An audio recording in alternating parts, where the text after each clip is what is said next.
think, yeah, we're on. Okay.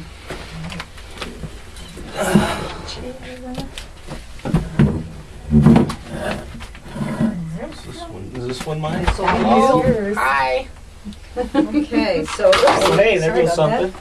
If we can scoot your chair forward again, Okay. just a little bit forward. Yeah, that'd be great. Let's see how that. Oh, now we have to adjust that a little bit, I think. No, you look great, actually. Yeah.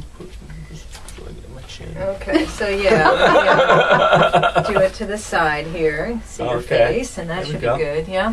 That's all right. Yeah. Okay. Perfect. And Do I need this on? Just to Yep. just That way, yeah, make it sure I just know what's kinda- going on. yeah, you can hear what. Oh, you hey, sound like. hey, I hear you. Yeah.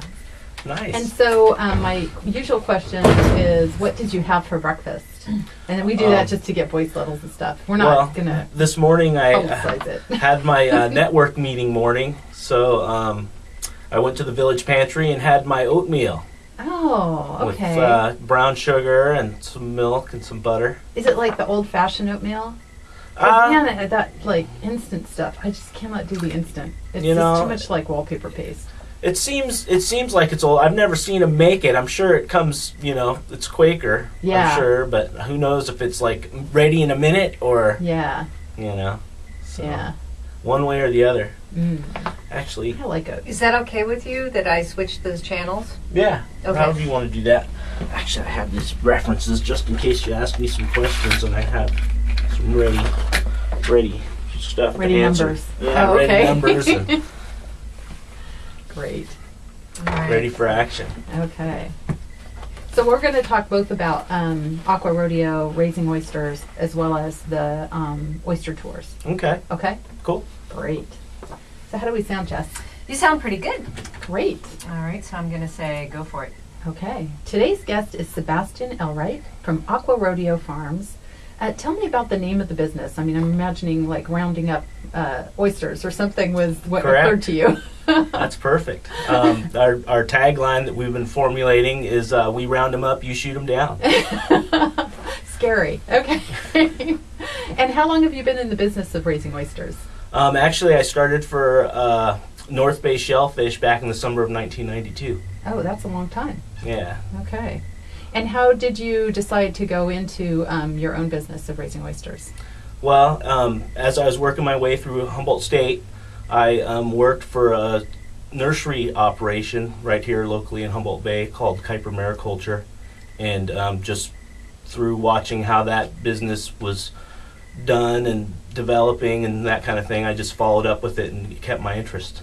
Okay. And when you say nursery, does that mean, raising the oysters from a very small size to Correct. To a marketable size for other oyster farmers to then take it and grow it to a final grow out Oh, okay. for human consumption. Okay. And raising oysters in Humboldt Bay, how do you start them, and what are the stages of growth as they get to a marketable stage? I already talked about the nursery operations a little bit briefly. That's primarily where the oyster farmer will get their oysters from, is a nursery, and a nursery operation would get their oysters from a hatchery operation, and sometimes a hatchery nursery are a combination. And how big are they when they start? Microns, we're looking at 100 to 150 microns, and like shell size, I guess you might say, but they're actually free swimming larvae. Uh-huh. And then do you have to attach them to a piece of shell to get them started? Well, that's what they prefer, but there's been, artificial substrates and coaxing mechanisms to try to facilitate the larval settlement, because once they settle down and stop swimming around, then they want to attach to something and start making their shell and that kind of thing. So, but usually they use the mother shell is what the terminology is. And for single oysters, they fine grade mother shell into small enough pieces so that only one oyster will find an attachment point. And then for like a colch type situation, which is a big mother shell, there'll be multiple oyster spat that'll attach to one piece of shell, and then later on in its development or harvesting, they'll break it up into small single oysters just with like a hammer or a chisel or something like that for a cluster of oysters. Oh, okay. And what types of oysters do you raise? I'm currently raising the Pacific oyster that I'm branding as Bucksport, my own personal brand that's available at the Tourism Center, and then also a small number of Kumamoto oysters. I like those Kumamotos. Yeah, They're most people delicious. do. Most people do. I know, it's the right size. It's like a starter oyster for people who aren't really sure about oysters. Right, right.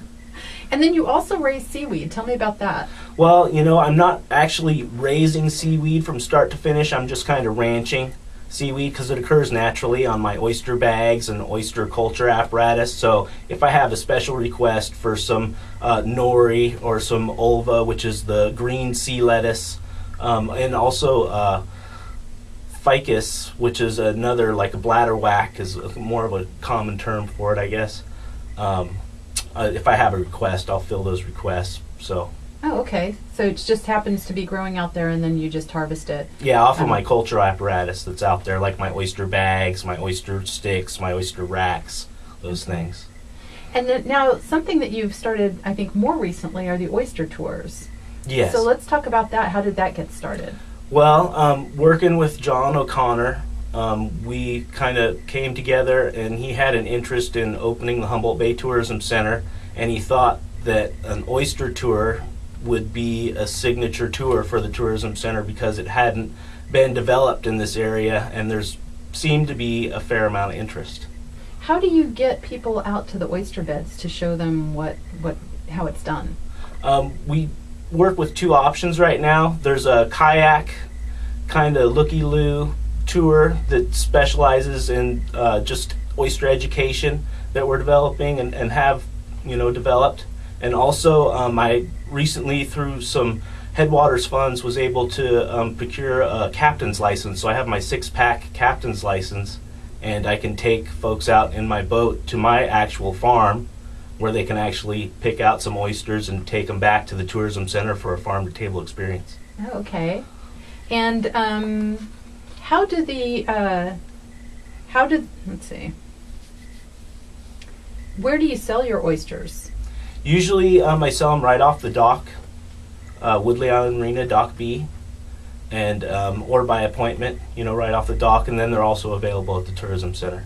Do you put out a sign, oysters available, or how do people find out about it, or is there social media? Yeah, I use a little bit of Facebook, a little bit of Twitter. I'm not all that great at keeping up with it during my busy season, but during my winter seasons and stuff, I try to update that stuff pretty regularly because the availability is so intermittent with the rainfall closures that we experience.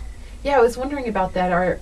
What are the sort of seasonal things that you deal with? Like, when are your high season for selling oysters, and then when might you close? Well, usually, we just had the Oyster Fest this past weekend, so that builds up to more 4th of July weekends coming up and some of those things. So that kind of builds into the high season. And during the winter months, with rainfall closures, we're closed down, after a half an inch of rain in 24 hours in my particular spot. There's other areas in the bay that are closer to the entrance of the bay that have more lenient rules, just because the flushing action closer to the entrance of the bay is so much greater that the predicted bacteria levels that are influenced from the rainfall change more readily, so to be favorable for harvesting. So when you start your oysters and you put them out there, and they're basically filter feeders and they just kind of hang out and grow, right? What do you do to check on them, or how often do you check on them, and how long does it take till they get to a marketable size? It kind of depends on how you grow your oysters. The way that I grow most of my oysters are in confined bags that are a heavy mesh of plastic, so the water can flow through the bags. But since they're confined, as the oysters grow, those bags get more and more crowded by the volume of oysters in the bag. So I have to go and periodically thin the bag out, maybe split one bag into two because it's getting too heavy. Or if I'm growing a cluster of oysters on a long line, which is another method that's commonly used, you really don't have to do so much. You just kind of plant it one time and go out and harvest it in a year and a half later. Oh, okay. A year and a half, they've grown enough to be marketable size. In some spots in the bay, correct. Oh, okay. Maybe 2 years to make sure the shell's good and thick. If you're going to start chipping on them, you want to have a thicker shell so they can handle that while you're getting them ready for the marketplace. Okay. And so mostly you're harvesting in the summertime. Yeah, most often during the summer. That's the prolonged opening periods throughout the summer.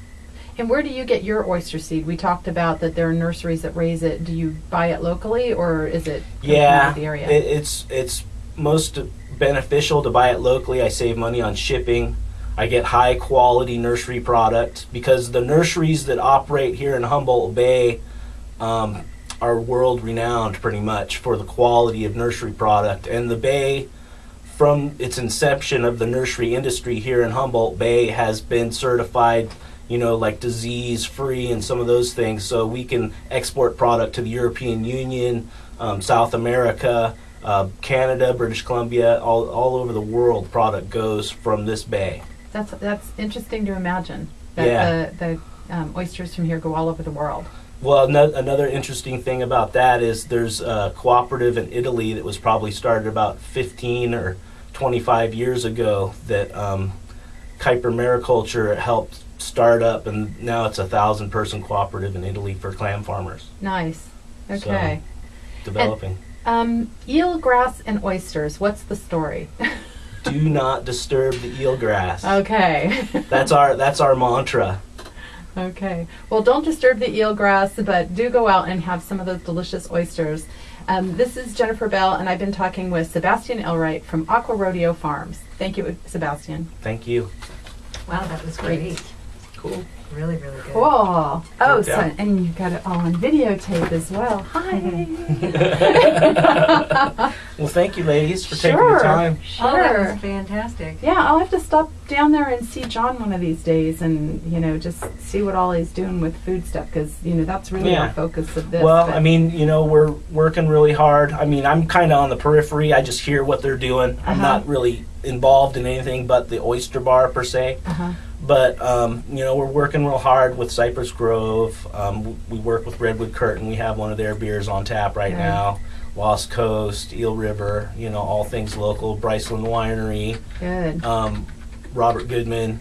All those guys. We're all trying to work as much as we can. We want to be a showcase for them to promote their product and their brand. Great. That's what the Humboldt Bay Tourism Center is all about, really. That's good. Yeah. So it sounds like he's really connecting with. You've got the Headwaters grant. Was he involved with that, or? And the city of Arcata also, because my lease land is on the city of Arcata. So. Oh, okay. Yeah. Yeah. So it's all working out pretty good. Great. Good stuff. I like to see that Humboldt stuff do well. Yeah, I know, we're right? always That's trying to so promote. good. Yeah. Why not? Yeah. We bring more money in, send more product out. Yeah. If we can. Yeah. Let's do And it. also make it available for the local people. Oh yeah, that's important too. We just were talking about that with one of the people last time when we did an interview of, we did D. Ray Pemberton, who has Pemberton Fishing, and he's now selling at the farmer's market. He's selling live crab at the farmer's market. Oh, nice. And just about how, it's kind of funny, people come here to have seafood, and one time I was thinking, it's so funny living on the coast here, and I rarely have seafood. And it's like, why is that? It's 'Cause a lot heavily of it's regulated. leaving. Yeah. It's heavily regulated. The commercial salmon season's not quite what it used to be. Yeah. And even sports salmon, there hasn't been, for years now, haven't been able to take salmon out of most of the rivers here locally. My husband's a fisherman, so I always send him out. He's a fly fisherman, so he always likes to release them. But I'm always like, would you bring me back a salmon? I need a fillet. He hasn't been able to do that in years and years and years. Huh. And today he's out salmon fishing on the ocean. Right. So I'm expecting salmon in the freezer. Expecting But we'll good see. things. We'll see how that goes. Excellent. Well, let me Yeah, move so you can get all your Yeah, I'll just